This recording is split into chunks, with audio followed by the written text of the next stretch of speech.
Sister Wives sneak peek. Robyn Bristles as Kody says he liked attention from woman who asked to join their marriage, exclusive.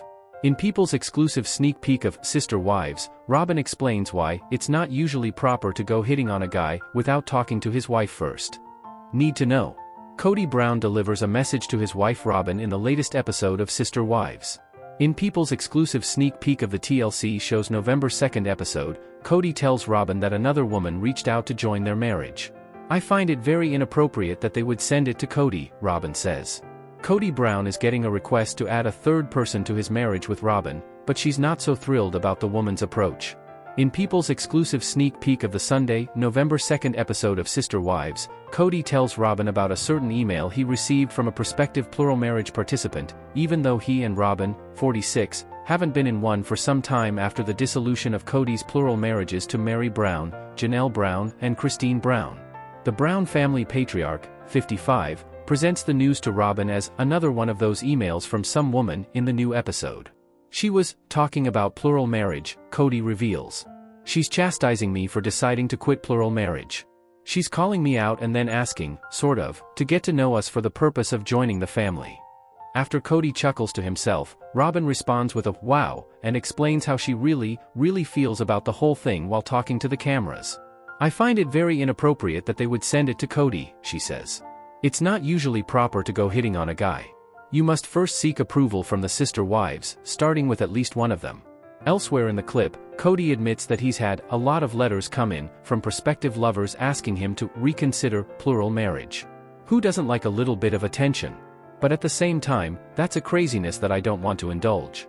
Kody also reveals to Robyn that he didn't send her a letter back, before Robyn asks him if he brought up the correspondence because he was interested in adding another woman to the mix. "It was one of those things, I deleted the letter because I thought I'd just keep it to myself," Kody says. "It's one of those things, it's like you're my sweetheart, and I'm going to tell you everything going on. I wish I would have kept it to show you." "Thanks for telling me," Robyn responds. "It probably would have been weird if you hadn't done that." The scene was previously teased in an August trailer for season 20, which promised fans that the family, including Gex's Meri, Janelle, and Christine Brown, would be more emotionally raw than ever. The synopsis read, "After multiple separations, the family experiences significant transformations." At an awkward but promising speed dating event, Meri ventures into dating, while Janelle moves towards a spiritual divorce following a liberating trip to New Orleans. Christine and David are settling into married life, but Christine is shaken when her kids begin moving to North Carolina near Janelle, sparking jealousy and hurt. Robyn, whom Kody spiritually wed in 2010 before legally marrying in 2014, already talked about the potential of a future plural marriage with Kody in the season 20 premiere of Sister Wives. At the time, Kody brought up how a relative asked Robyn if they were still in a plural marriage. "I wasn't quite sure what to say to him," Robyn admitted. "I would rather not speak for you. I feel like if this is still something that's a part of me, then wouldn't I live it?"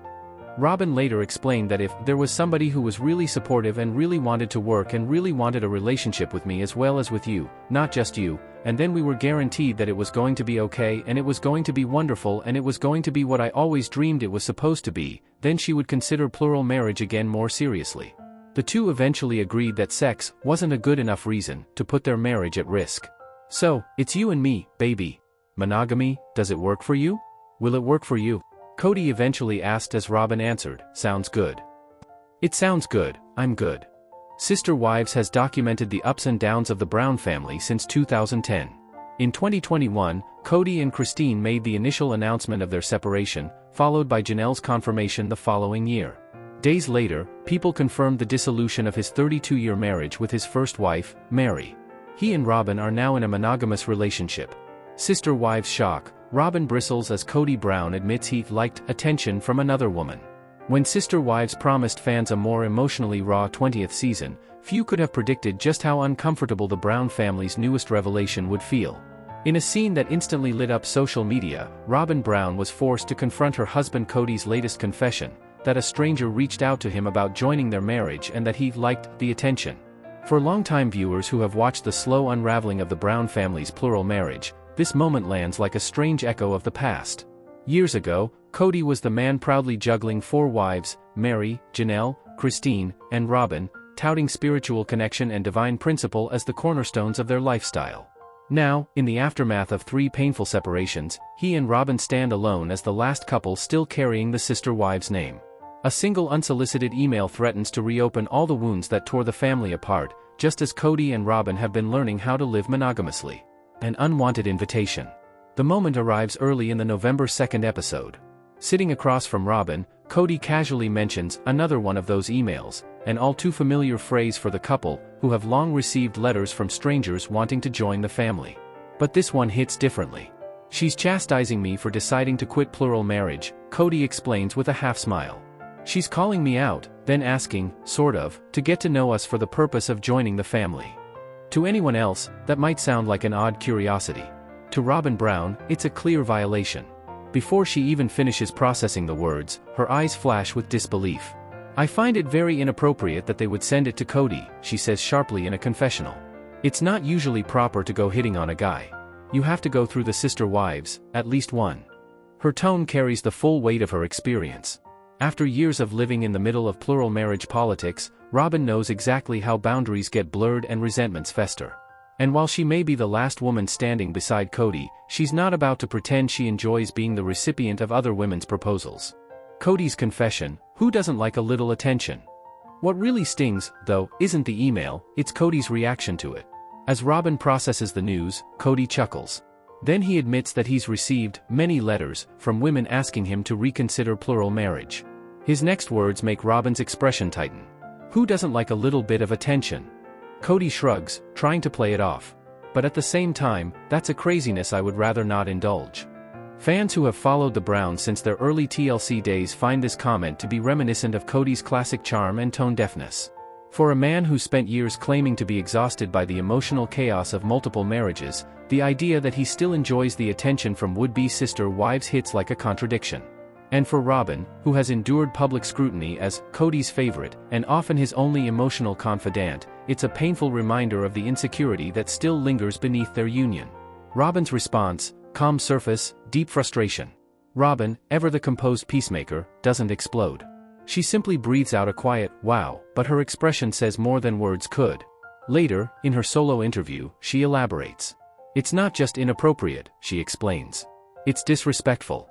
If someone really understood plural marriage, if they respected it, they wouldn't go through the husband first." There's a layered irony in Robyn's statement. Years ago, when she entered the family as Kody's 4th wife, some of the other wives accused her of being overly close to him too soon or of misunderstanding the balance required in their unique dynamic.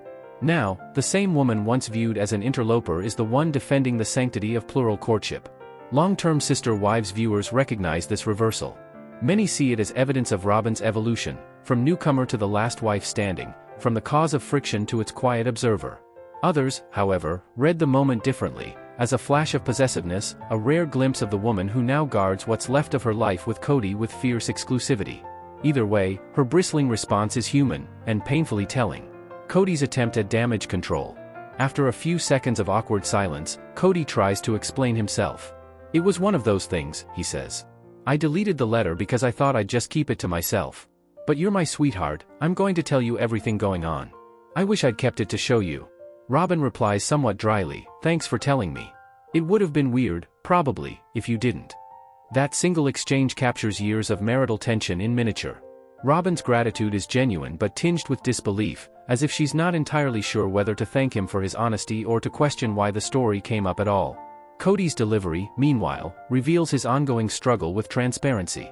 He wants credit for being open, yet admits he almost kept it a secret. This isn't an easy look for a couple who claim to be each other's safe haven after the family's collapse. Echoes of the past, the ghost of plural marriage. This latest tension intersects with all the hardships the Browns have faced. When Sister Wives first premiered in 2010, Kody presented plural marriage as a divine principle, a way to live in harmony, share love, and raise a large, connected family. Robyn's arrival was supposed to be a spiritual renewal for the family, but instead, it became a catalyst for division. Over time, resentment, jealousy, and emotional neglect corroded the relationships with Meri, Janelle, and Christine. By the time the dust settled, Kody and Robyn were the only ones left, not because their love triumphed, but because everyone else walked away. Now, with the mention of a stranger's email, all those old wounds seem to resurface. Kody may joke about liking attention, but beneath the humor lies something deeper, the echo of a man who once thrived on being needed by multiple women but now faces the quiet of monogamy. For Robyn, the irony is heavier still. She was once accused of being the cause of Kody's favoritism, the woman who tilted the family dynamic beyond repair. Yet here she is, guarding the remnants of their partnership, fending off outsiders, and trying to convince the world, and maybe herself, that she's fine with being his only wife. The cultural weight of Kody's words. To understand why Robyn's reaction resonates so deeply, it helps to look at the cultural and emotional context behind Kody's admission. In plural marriage culture, especially within fundamentalist Mormon offshoots, male leaders often occupy positions of spiritual and romantic power. The idea that Kody would receive letters from women asking to join his family isn't new, it's a product of both fame and belief systems. But his remark about liking the attention reveals something rarely said aloud, the ego boost that can come from polygamy, even after it ends. For someone like Robyn, who's built her identity on partnership and spiritual unity, that offhand admission cuts to the core of trust. It suggests that part of Kody still craves validation from others, even when his words imply he's committed to her alone. And while Kody insists he doesn't want to indulge that craziness, his willingness to bring it up, to laugh about it, betrays a kind of nostalgia. It's as if plural marriage, once his entire identity, still lingers as an unshakable shadow, something he claims to reject but still subconsciously romanticizes. The unsaid, Robyn's fear of being replaced. In the quiet between their words, there's an unspoken tension that longtime viewers can almost feel, Robyn's fear of being replaced. Her marriage to Kody has always carried a delicate balance. On one hand, she's his legal wife and emotional partner, the woman he openly prioritizes. On the other, she's seen how his affection can fracture under the weight of new attention, new wives, or new expectations. When she says, "You have to go through the sister wives first," it's not just a rule of etiquette, it's a coded expression of security. In the old days, that structure kept everyone somewhat balanced. Now, with no sister wives left, she's exposed. If another woman wanted to join the family, there was no buffer, no system, just Robyn and Kody, who faced the risk that history could repeat itself.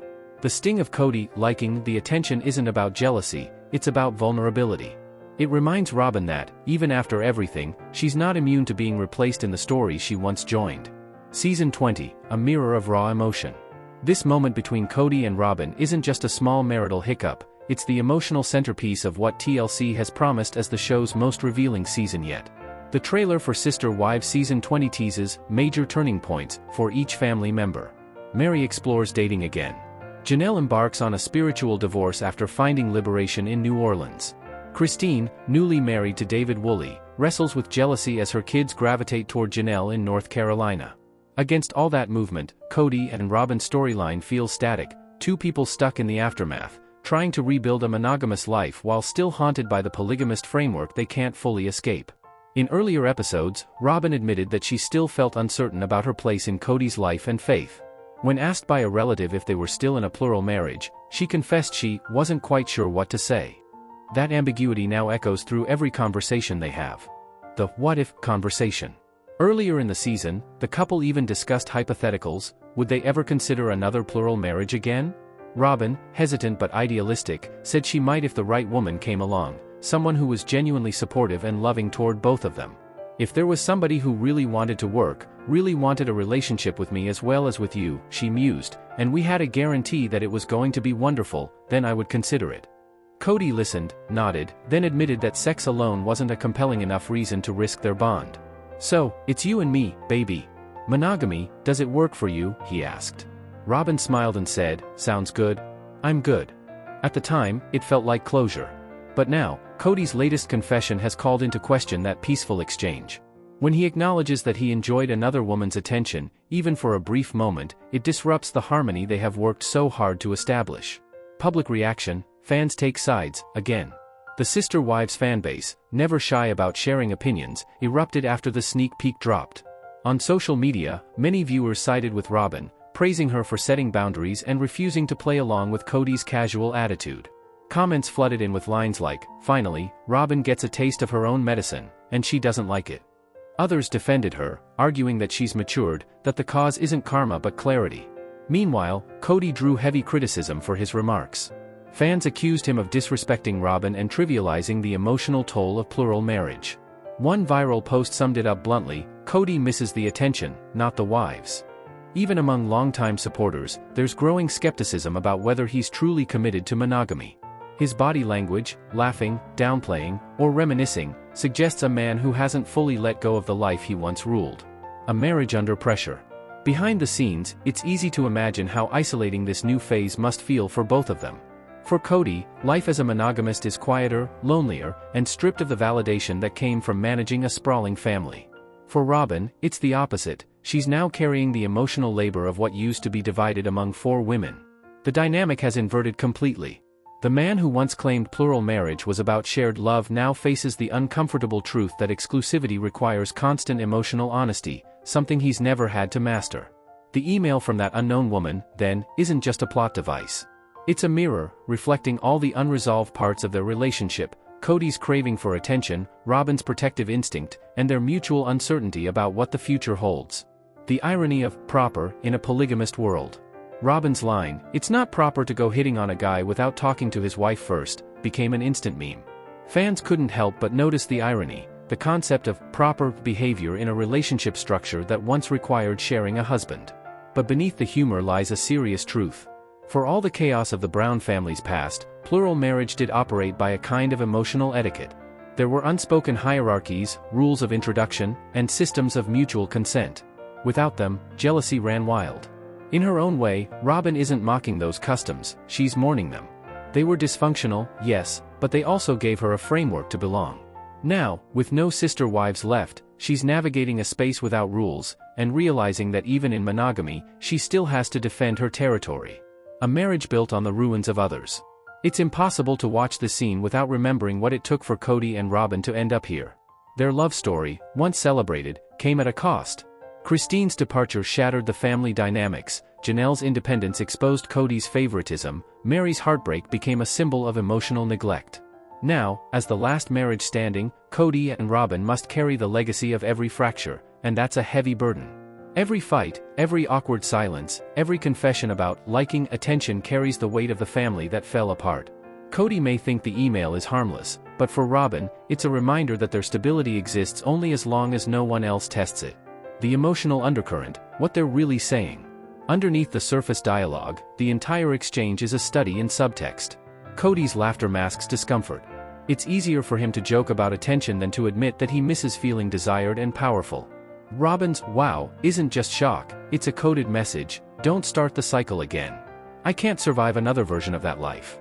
Their calm tone hides exhaustion. After a decade of televised therapy, they know how to keep up appearances.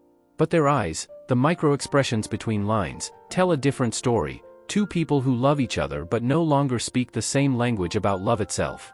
Looking forward, can monogamy save the Browns? This episode prompts viewers to consider a more significant question: can Kody and Robyn successfully navigate monogamy? On paper, their union should thrive without the interference of other wives. But monogamy demands emotional equality, and the truth is, Kody's emotional compass has always pointed outward, toward managing multiple connections. Robyn, on the other hand, thrives on depth and partnership. Their goals align, but their instincts don't. If the pattern continues, Robyn will keep trying to pull Kody closer, and Kody occasionally flirts, figuratively or literally, with the idea of expanding again. Whether that's about ego, faith, or loneliness remains to be seen. Conclusion: a marriage tested by a single email. In the end, the letter isn't the real problem. It's what it represents: temptation, nostalgia, and the illusion of options. Robyn's reaction isn't overblown, it's the natural response of a woman who's fought for years to build a stable relationship in a world that constantly questions it. And Kody's confession, however offhand, exposes how fragile that stability still is. The moment might pass quickly on screen, but its implications linger. Kody and Robyn's monogamous experiment isn't as secure as it seems. Beneath the polite exchanges lies a simple truth: you can leave plural marriage, but you can't easily leave the person you were within it. As Sister Wives persists in revealing the intricacies of this shattered family, it's undeniable that even the slightest fractures can unveil profound truths.